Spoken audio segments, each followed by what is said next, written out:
everybody. Today, rebuilding the carburetor. This is for Honda Z50A. This particular one is off of 72, but you find that these will be pretty much all the same across the board. This one I've cleaned up using carburetor cleaner. I just use the cheap stuff from Walmart. And one of the reasons I use this, it has no lubricants in it. It's just lacquer thinner, a little bit of acetone in it. If you look at the material safety data sheet, that's how it reads.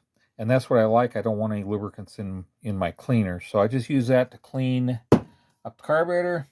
Then I put it in my blasting cabinet and I use soda to blast it. I like using the soda really about the finest that you can find because it leaves the finish on there.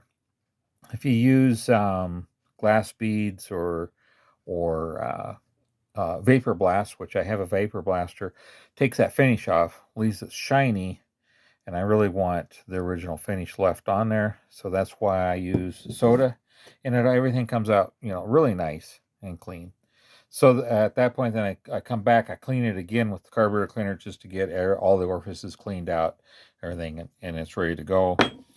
So this thing's ready to put together. These things are, I think, super simple.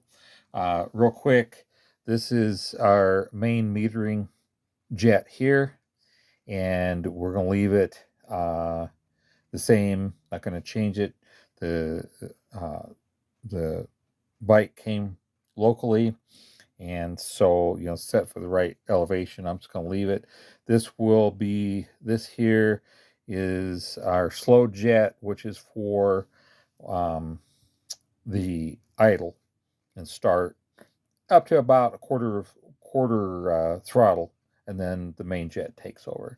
And how that works is that this slide here, it goes down into the carburetor and goes down into the center of that main jet right there with this needle. Now this needle can be adjusted. I've got one here for CT70 that I have, but it can be adjusted.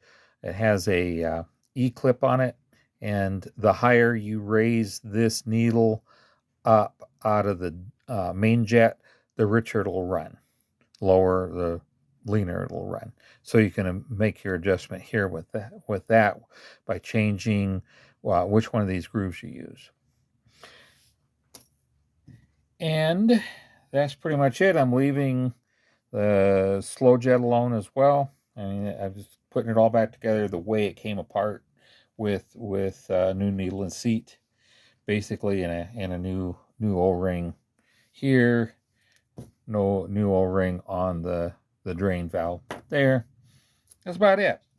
So we're going to put this together with a new seat here. Now that requires this little tiny gasket that goes down the middle of this. If I can get it to go in there straight.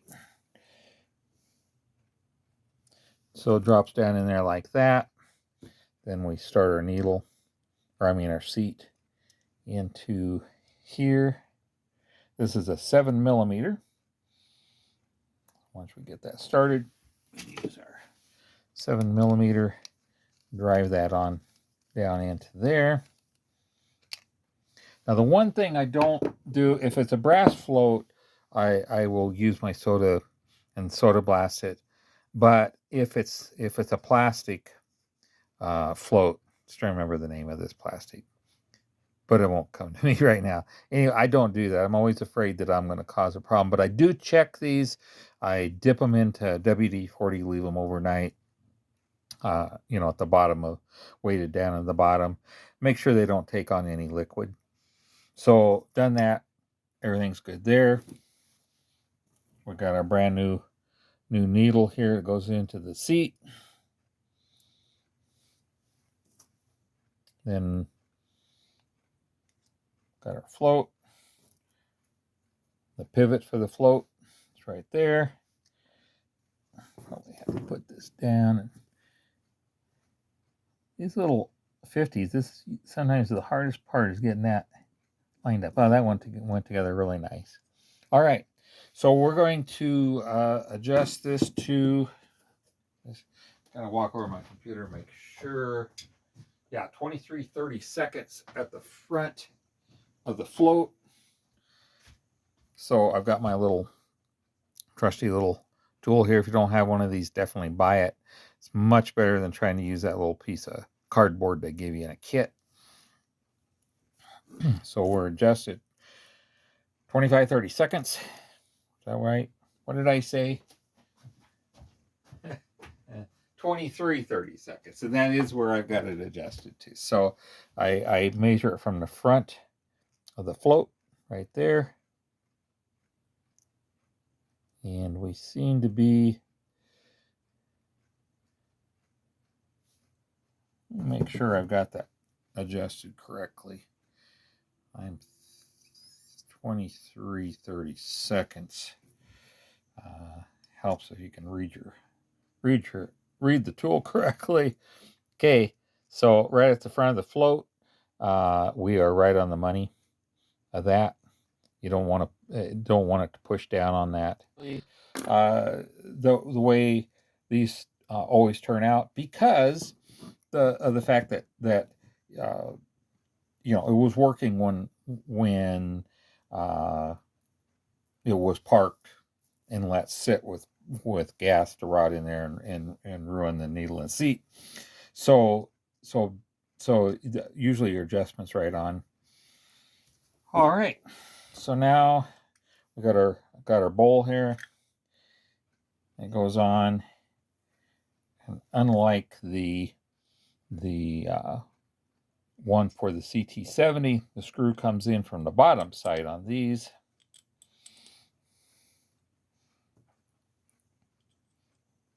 And I did not glue that little O-ring in place. It just sits down into a little groove, and you can just put it right in there.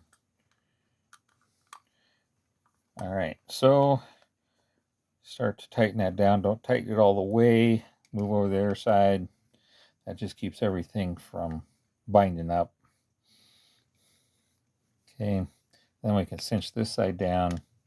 Go over here and cinch this one down.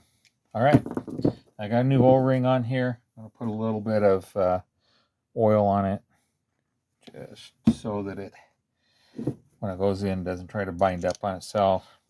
This is your drain for your float ball, so you can turn off the petcock, open this up, and drain all the fuel out of it. So if you're going to let it sit for a while, you can do that.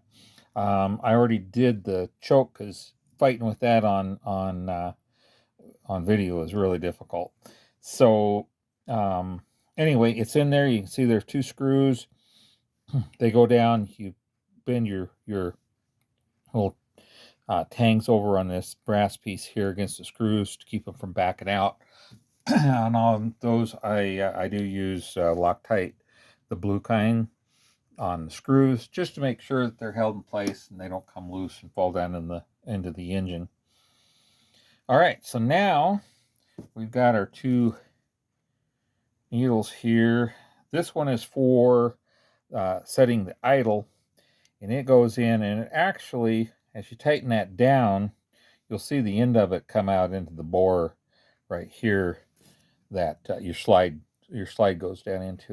And what that does is it pushes up against right here. You can see it has a bevel on the slide right there, and it pushes in on that, and it just raises this up in the bore, which is increases your idle.